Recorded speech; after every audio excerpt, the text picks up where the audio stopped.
షర్మిల గారు నిన్న మీరు చాలా రోజుల తర్వాత విజయవాడకు వచ్చి ప్రెస్ మీట్ పెట్టారు.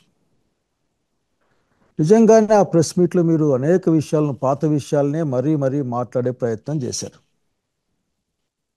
అసలు ఎప్పుడైతే ఎన్డీఏ కూటమి అంటే బీజేపీ, జనసేన, తెలుగుదేశం పార్టీ కలిసి ఉన్న కూటమి ఆంధ్రప్రదేశ్ ప్రభుత్వానికి ఇబ్బంది వస్తుందో, లేక ప్రజల్లో వాళ్ళ యొక్క పరపతి తగ్గుతుందో అన్నప్పుడు మాత్రమే మీ ప్రెస్ మీట్లు పెడతారని ప్రజలు అనుకుంటుండేవాళ్ళు.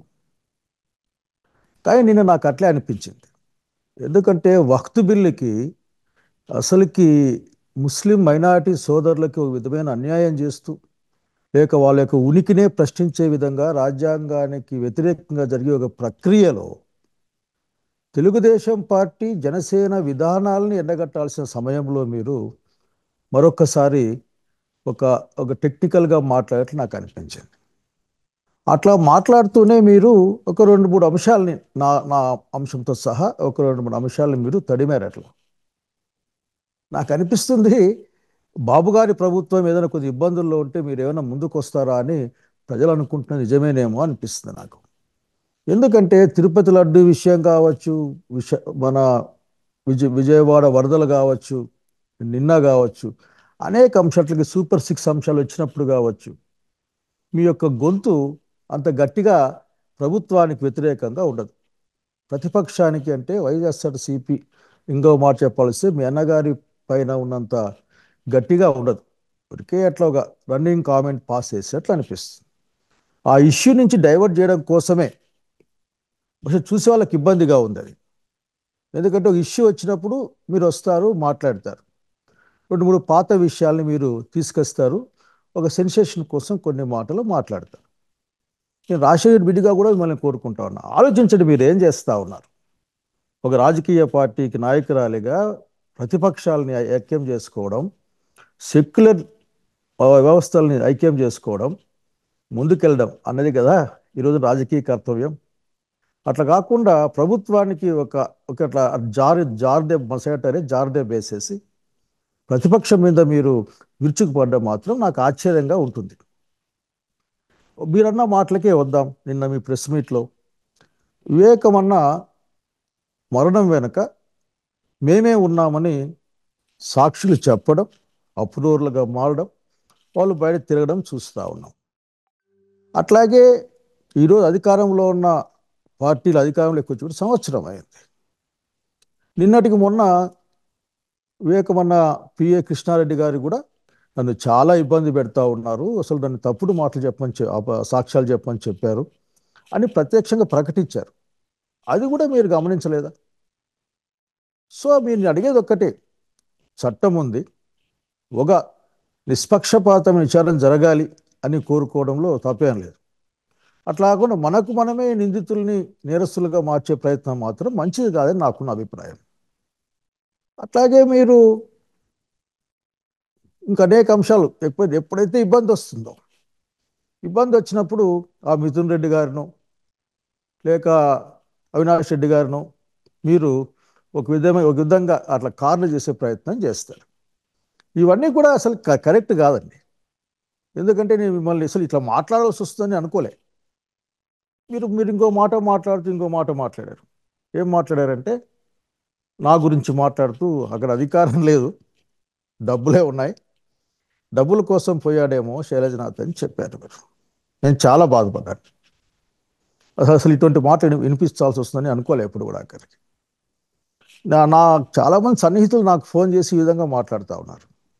ఏంటంటే షర్మిల గారు తెలంగాణలో పార్టీ పెట్టారు కదా, అట్లాగే మూసేశారు కదా, తెలంగాణ కాంగ్రెస్ పార్టీలో పనిచేద్దాం అనుకున్నారు కదా, మరి ఆంధ్ర కాంగ్రెస్ పార్టీకి వచ్చారు కదా, మరి దీని వెనక డబ్బులు వ్యవహారం ఏమైనా ఉందా అనే విషయంగా మాట్లాడారు. ఎందుకంటే మీరు డైరెక్ట్గా డబ్బుల విషయం మాట్లాడారు కాబట్టి.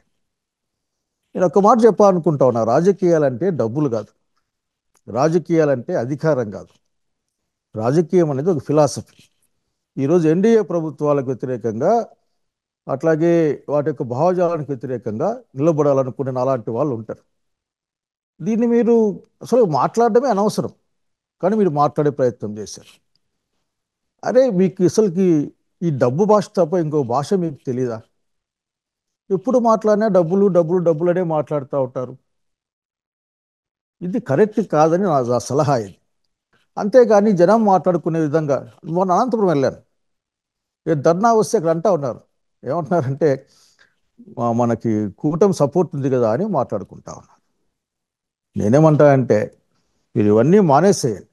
ప్రస్తుతం మీరు కాంగ్రెస్ పార్టీ అధ్యక్షురాలుగా ఉన్నారు. ఆ గౌరవంతో మాట్లాడుతూ ఉన్నాం మీ పట్లనే.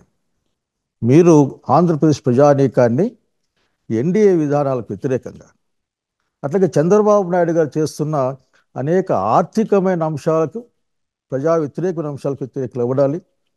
అట్లాగే ఎన్డీఏ ప్రభుత్వం యొక్క ప్రజా వ్యతిరేక విధానాలను మీరు ఎదుర్కోవాల్సిన అవసరం ఉంటుంది. ప్రతిపక్షాన్ని కాదు, చాలా గట్టి గొంతుతో మాట్లాడతారు మీరు. ఎంతసేపు ఉన్న జగన్మోహన్ రెడ్డి గారి గురించి మాట్లాడుతూ ఉంటారు. అసలు మీరు అర్థం చేసుకోవాల్సింది ఒక్కటే, మీ రోల్ ఏందో మీరు అర్థం చేసుకోవాలి. నేను అట్లాగే ఆంధ్రప్రదేశ్ వ్యాప్తంగా ఉన్న అందరూ కూడా, ముఖ్యంగా కాంగ్రెస్ పార్టీలో ఉన్న ఆనాటి నా పూర్వ సహచరులందరినీ కోరుకుంటా ఉన్నా. నేనైతే బాధపడ్డాను నేను. కాబట్టి ఈ డబ్బు భాష మానేయమా, అసలు ప్రజల భాష మాట్లాడేది మీరు చేస్తే బాగుంటుంది. మీరు ఎప్పుడు వచ్చినా సరే విజయవాడకు అదేదో ప్రభుత్వాన్ని విమర్శించడం కాకుండా ప్రతిపక్షాన్ని విమర్శించే కార్యక్రమానికి వస్తారని ప్రజలే మాట్లాడుకుంటా ఉన్నారు. నాకు తెలిసిన వాళ్ళు కూడా మీ దగ్గర ఉన్న వాళ్ళు మాట్లాడుకుంటా ఉన్నారు. ఇది ఎవరికీ మంచిది కాదు. అట్లాగే ముందు నేను ఇంకొక సింపుల్ విషయం చెప్పాలనుకుంటున్నాను. బాగా గుర్తుపెట్టుకోండి, పాలిటిక్స్ అనేది ప్రజల కోసం చేస్తాం, ఫిలాసఫీ కోసం చేస్తాం. ఆ క్రమంలో ఆఖరికి ఆ ప్రయాణంలో ఏమైనా పదవులు వస్తే వస్తాయి, పోతే. అంతేగాని వాటి కోసమే రాజకీయాలు మనం చేయమన్న సంగతి గుర్తుపెట్టుకొని కోరుతా ఉన్నా. డైవర్షన్ పాలిటిక్స్లో మీరు, రాష్ట్ర ప్రభుత్వం లేక వాళ్ళ యొక్క డైవర్షన్ పాలిటిక్స్లో మీరు భాగం కావద్దని నేను కోరుకుంటా ఉన్నా. అట్లా అనిపిస్తుంది జనానికి, ఆ విషయం మీరు గమనించాలి ముందు. కాబట్టి ఈ రోజున వివేకమన్న మరణం సంబంధించిన కేసైనా లేక అనేక మిగతా అంశాలైనా సరే, ఈరోజు అధికారంలో ఉన్నారు, కేంద్రం అధికారంలో ఉంది, దాంట్లో నిజానిజాలు తేలాలి. అందరూ కోరుకుంటా ఉన్నాం.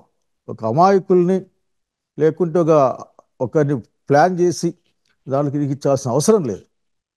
నేను అడిగేది ఒక్కటే, దయచేసి ఇప్పటికైనా సరే మీరు ఆంధ్రప్రదేశ్ రాష్ట్రంలో ప్రతిపక్ష నాయకురాలుగా గౌరవ బాధ్యతలు స్వీకరించిన ఈ నేపథ్యంలో ప్రజల కోసం విశాఖపట్నంలో లూలు మాల్ గురించి మీరు మాట్లాడి ఉండవచ్చు. అట్లాగే రాజధాని నిర్మాణం జరుగుతున్న అనేకమైన అవకతవకల గురించి మీరు మాట్లాడి ఉండవచ్చు.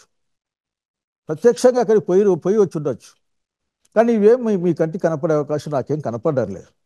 ఎంతసేపు నా డబ్బు భాష మాతో మాట్లాడ, అసలు మీకు ఎట్లా నోరు వచ్చింది నాకు అర్థం కావడం లేదు. నేను చాలా బాధపడతా ఉన్నా.